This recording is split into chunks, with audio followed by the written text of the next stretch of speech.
Hi, guys. So I'm going to go through, this is both going to be an e-learning day, and then potentially in the future, I will just cut off this part.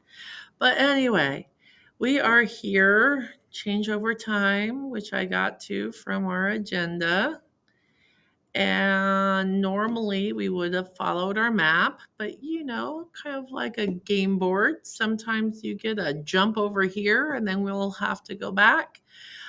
So I just want to take a minute and go over, you missed an e-learning day or whatever. If you come here, I'll have a list of all the e-learning days. Here's the two we've had so far.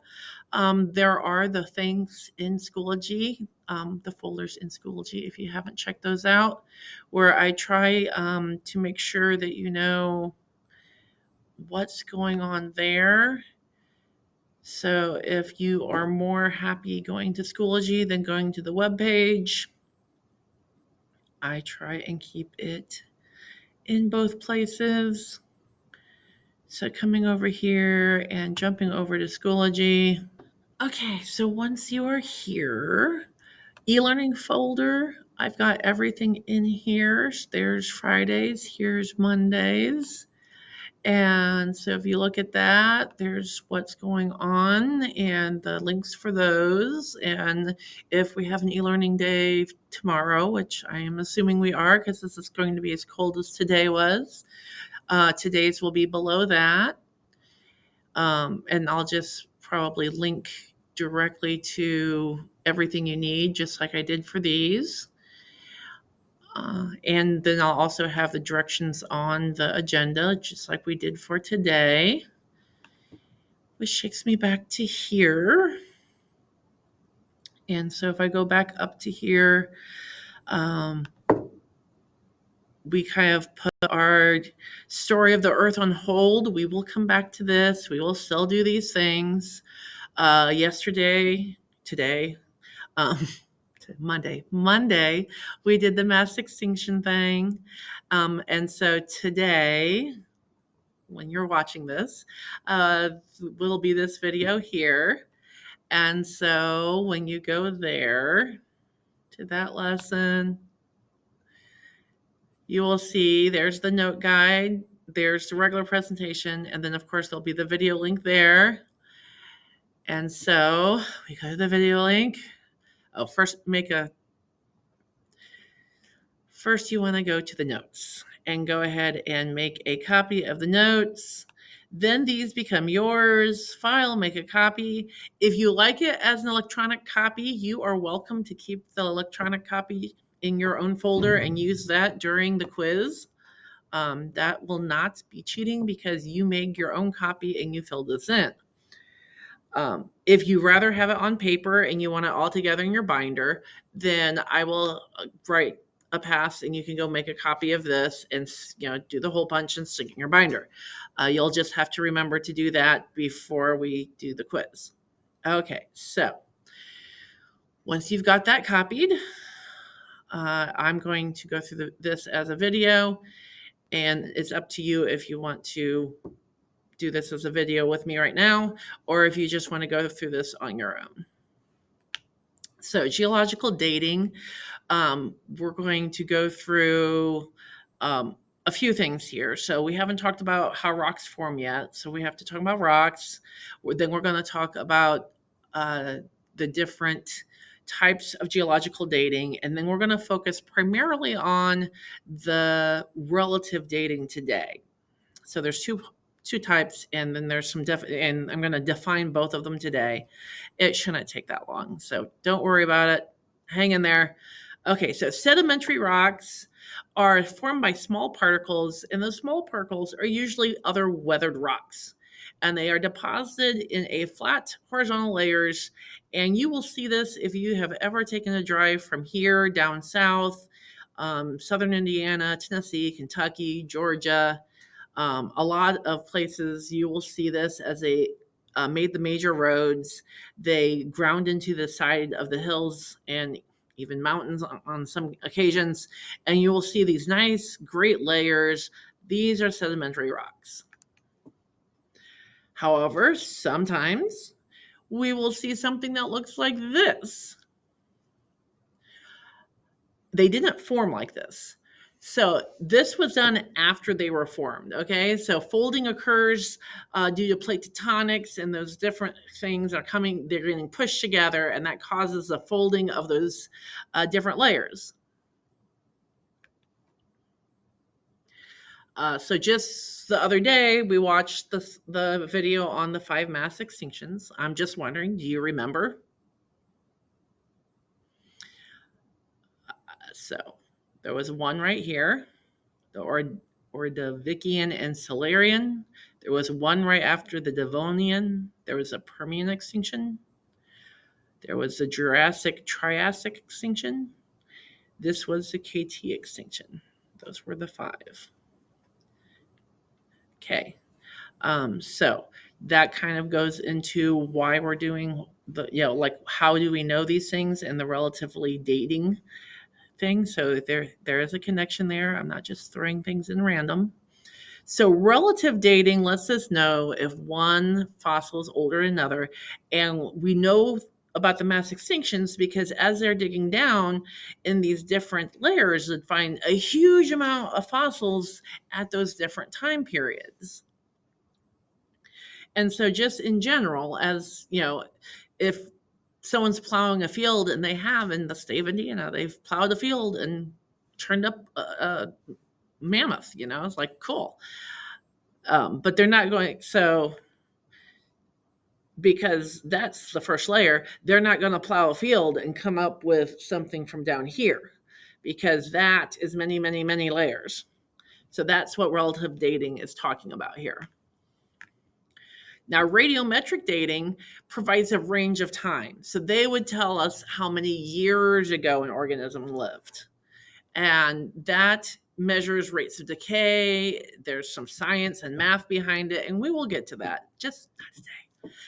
So radiometric dating is sometimes called absolute dating because there is that range of numbers. Math. There's math. Okay. So law of superposition. We're talking about it. We've talked about since we first showed that layers of rock. Okay, the law of superposition simply states that the rock layer on the bottom will be the oldest layer, and the rock layer on the top is the youngest layer, unless folding / overturning has taken place. If you want to hear a lot more detail, there's a whole nother video. I didn't do this video, but it was really well done. I just didn't want to do it again. So if you want to hear a lot more about that, great. If you understand that, oldest layers on bottom, youngest layers on top, we're good to go here. Okay. Another thing that's kind of like that folding thing is intrusions. So intrusions are veins or fingers, depends on what book you read, how they put it, and that's of hot magma. So when it's liquid, it can actually push through all the different layers of rock, and it does kind of look like a finger getting pushed up through there. And it has to form after the other layers are there. It can't push through and make that like so without those other layers there. So that's the one big thing to remember about that. And if we just take a quick look at these, we can see that there's the extrusions. Extrusions would mean that there's a lava flow, meaning that there's a volcano nearby.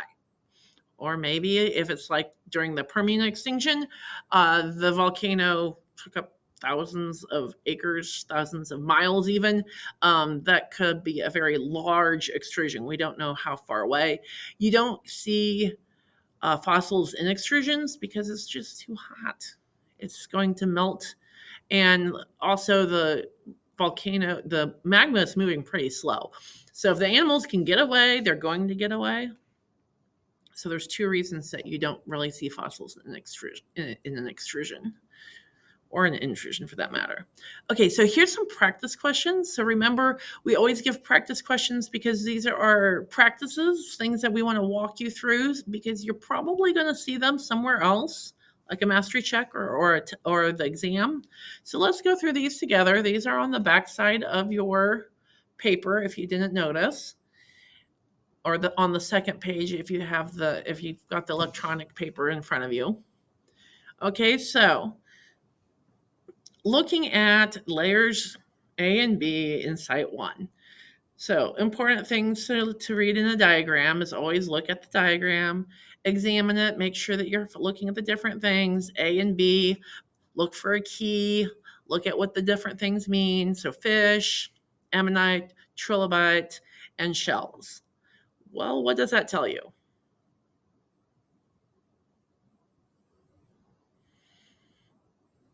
Should tell you that there's water there, right?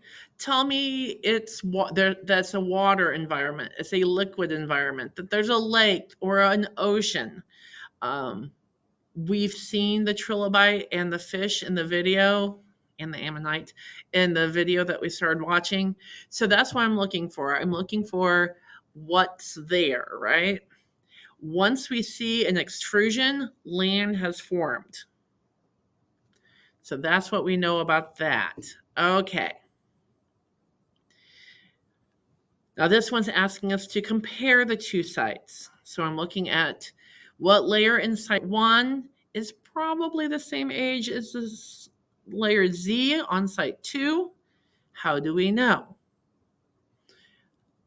We want evidence, right? We don't just want to say because it's the one on top, because it may not always be the one on top. In this case, yes, it is. But I know it's the one on top, which is layer G, because they have the same 3 fossils. There's the bird feather, there's the plant leaf, and this is a mammal jawbone. Okay, so if you just told me because it's the one on top, it would not get you full credit, because I don't know if you just guessed it was the one on top.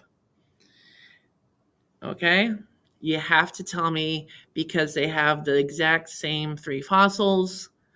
If you just tell me they have the same fossils and they're not the same fossils, it is wrong at that point. Okay, so you have to be sure that you're telling me the right thing, not just because you memorize the same fossils. Oh, I did it again. Okay, on your paper, you have one more question. Which is formed first, layer V or layer W? Even though we've already taken notes over this, I see the same wrong answer over and over again. So here's layer V. Here's layer W. What are you going to say?